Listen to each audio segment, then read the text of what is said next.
Chapter 1. It is a truth universally acknowledged that a single man in possession of a good fortune must be in want of a wife.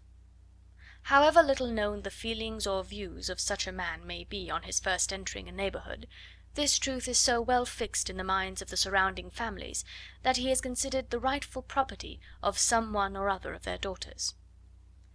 "My dear Mr. Bennet," said his lady to him one day, "have you heard that Netherfield Park is let at last?"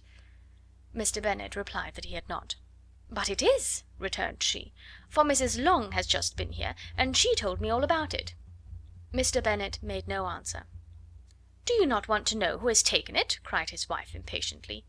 "You want to tell me, and I have no objection to hearing it." This was invitation enough. "Why, my dear, you must know. Mrs. Long says that Netherfield is taken by a young man of large fortune from the north of England; that he came down on Monday in a chaise and four to see the place, and was so much delighted with it that he agreed with Mr. Morris immediately; that he is to take possession before Michaelmas, and some of his servants are to be in the house by the end of next week." "And what is his name?" "Bingley." "Is he married or single?"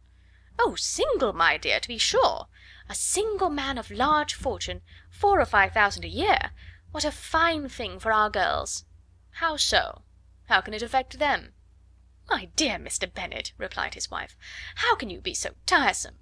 You must know that I am thinking of his marrying one of them." "Is that his design in settling here?" "Design? Nonsense! How can you talk so? But it is very likely that he may fall in love with one of them, and therefore you must visit him as soon as he comes."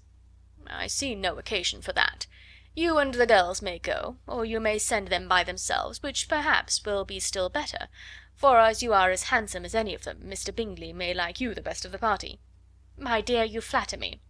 I certainly have had my share of beauty, but I do not pretend to be anything extraordinary now. When a woman has 5 grown-up daughters, she ought to give over thinking of her own beauty." "In such cases a woman has not often much beauty to think of." "But, my dear, you must indeed go and see Mr. Bingley when he comes into the neighbourhood." "It is more than I engage for, I assure you." "But consider your daughters. Only think what an establishment it would be for one of them. Sir William and Lady Lucas are determined to go, merely on that account, for in general, you know, they visit no newcomers. Indeed you must go, for it will be impossible for us to visit him if you do not." "You are over scrupulous, surely. I dare say Mr. Bingley will be very glad to see you, and I will send a few lines by you to assure him of my hearty consent to his marrying whichever he chooses of the girls, though I must throw in a good word for my little Lizzie." "I desire you will do no such thing.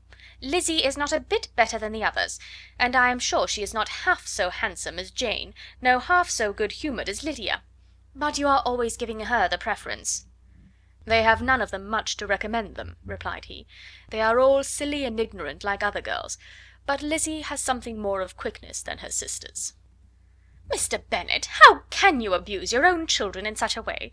You take delight in vexing me. You have no compassion for my poor nerves." "You mistake me, my dear. I have a high respect for your nerves. They are my old friends. I have heard you mention them with consideration these last 20 years at least." "Ah, you do not know what I suffer." "But I hope you will get over it, and live to see many young men of 4,000 a year come into the neighbourhood." "It will be no use to us if 20 such should come, since you will not visit them." "Depend upon it, my dear, that when there are 20 I will visit them all."